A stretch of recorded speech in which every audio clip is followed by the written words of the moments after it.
இத்தனை சிவபக்தி உள்ள ராவணனா அன்னை சீதா பிராட்டியை அபகரித்துக் கொண்டு வந்தான். அரணை பூஜிக்க தெரிந்தவனுக்கு அடுத்தவன் மனைவியை அபகரிப்பது குற்றம் என்று தெரியவில்லையா? என்ன செய்வார்? இவனுக்கு அழிவு காலம் நெருங்கிவிட்டது. சரி சரி, முதலில் நாம் வந்த வேலையை கவனிப்போம்.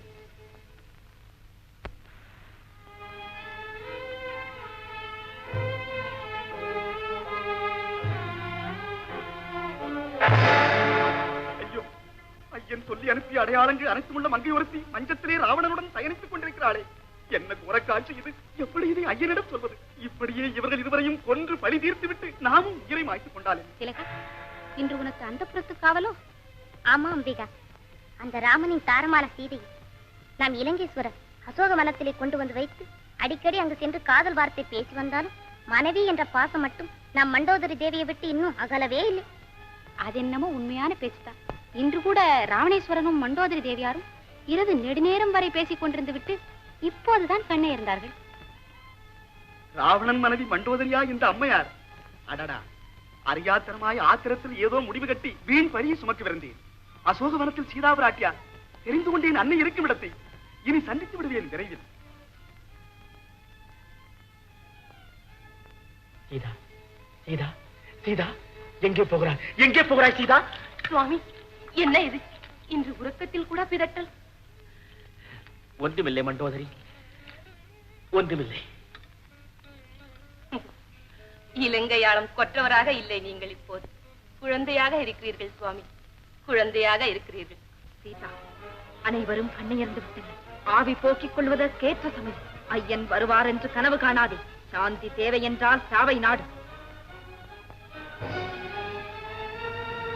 அம்மையே, அன்னையே, என் அருமை தாயே, என் தெய்வமே, அடியேன் ராமதூதன் அடிபணிக்கிறேன்.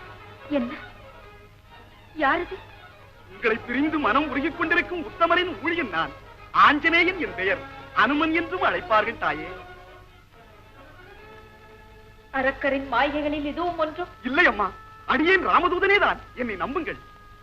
அப்பா, இந்த இடத்திற்கு வந்ததிலிருந்து எதிலுமே நம்பிக்கையற்றவளாக இன்னும் உயிரோடு இருந்து கொண்டிருக்கிறேன். இந்த பூமிக்கு பாரமாக. அப்படி சொல்லாதீர்கள் அன்னையே. ஏற்ற சமயத்தில் வந்து தங்களை காப்பாற்றி இருக்காவிட்டால் என் ஐயன் முகத்தில் மறுபடியும் நான் எப்படி வடிக்க முடியும்? அம்மா, கண்டுவிட்டேன் உங்களை. கவலை விடுங்கள். இனி ஆவி துறக்க முடிவு கட்டாதீர்கள். விரைவில் ஐயன் வருவார். அரக்கர் குலம் அழிந்தே தீரும். அழைத்தேகுவார் உங்களை. ஆணையிட்டு சொல்லுகிறேன். அப்பா, திருச்சடைக்கு அடுத்தபடியாக இந்த ஆறுதலான வார்த்தையை உன்னிடம் தான் கேட்டேன். இருப்பினும் நீ என் ஐயன் சேவகன் என்று நான் நம்புவதற்கு என்ன ஆதாரம் வைத்திருக்கிறார்?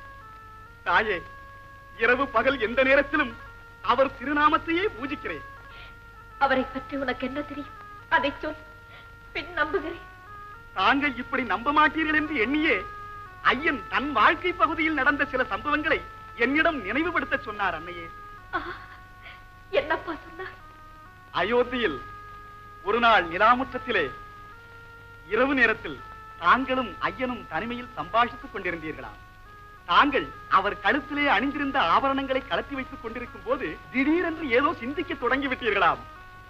என்ன சிந்தனை என்று ஐயன் கேட்க தாங்கள் சுவாமியிடம் சொன்னீர்களாம், தங்களின் கால் விட்டதும் கல்லொன்று பெண்ணாக மாறிவிட்டதாமே, இப்போது நான் கலத்தி வைத்த ஆபரணங்களில் இருக்கும் கல்லெல்லாம் கண்ணீராக மாறிவிட்டால் என் நிலை என்னாவது சுவாமி என்று பரிகசித்தீர்களாம். இந்த சம்பவம் உங்கள் இருவரை தவிர வேறு ஒருவருக்குமே தெரியாதாம். இது போன்று பல நிகழ்ச்சிகளை என்னிடம் தனிமையில் சொல்லி இதற்கும் தாங்கள் நம்பாவிட்டால் இறுதியில் அவர் தம் கணையாளியை தங்களிடம் கொடுக்க சொன்னார் அன்னையே.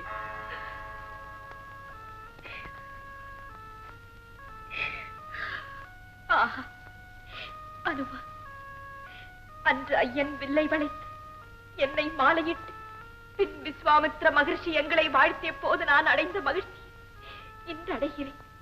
அண்ணன் என்னை மறந்து விட்டாரோ என்றெண்ணி மரணத்தை நாடி சென்றேன். இல்லை அம்மா, இருவர் நிலையும் ஒன்றுதான். ஆனால் இருக்கும் இடம்தான் வெவ்வேறு. அப்பா, தூதுவனாக வந்து என் துயர் நீக்கியவனே, அண்ணலின் உண்மை பணியாளனே, என் ஆவியை காத்தவனே, இப்பூமியில் நீ என்றும் சிரஞ்சீவியாக வாழ வேண்டும் என்று என் மனமாற வாழ்த்துகிறேன். என் பாக்கியம் தாய், என் பாக்கியம். அம்மா, இனியும் உங்கள் நிலை கண்டு என்னால் சும்மா இருக்கவே முடியாது. புறப்படுங்கள் என்னுடன். ஐயனிடம் கொண்டு போய் சேர்த்து விடுகிறேன் உங்களை. அனுமா, அப்படி செய்தால் ஐயனுக்கும் ராவணனுக்கும் என்ன வித்தியாசம்? இவன் தான் திருடி கொண்டு வந்தான் என்றால் நாமும் திருட்டுத்தனமாக போகலாமா? தவறல்லவா? பிறன் மனைவியை அபகரித்துக் கொண்டு வந்தவனுக்கு புத்தி கற்பித்து போராடி இந்த புல்லர்களை வென்ற பிறகு என்னை அழைத்துச் சென்றான். அது என் சுவாமிக்கு இருவகையில் வெற்றியல்ல. ஆம் தாயே, ஏதோ அவசரத்தில் உளறிவிட்டேன். என்னை மன்னித்து விடுங்கள். ஆஞ்சனையா, கடல் கடந்து என்னை எப்படி காண வந்தாய்? ஐயன் மேல் உள்ள பக்தியாலும் தங்களை காண வேண்டும் என்ற ஆர்வத்தாலும் என் உடலிலே புது சக்தி ஒன்று பிறந்தது. புறப்பட்டு வந்து விட்டேன். இங்கு உண்மை ஊழியன் என்றால் உனக்கே தகும். இன்னும் 6 மாத தவணை வைத்திருக்கிறான் அரக்கர்களின் தலைவர். அதற்குள் ஐயன் என்னை வந்து மீட்காவிட்டான் நான் ஆவி துறப்பது நிச்சயம். இது அவருக்கு எடுத்துச் சொல்லி என்னை சந்தித்ததற்கு அடையாளமாக இதோ இந்த சூடாமணியை அவரிடம் கொடு. தாயே, தென்னிலங்கை தீப்பற்றி எரியும். தீயவர்கள் அழிந்தே தீர்வர்.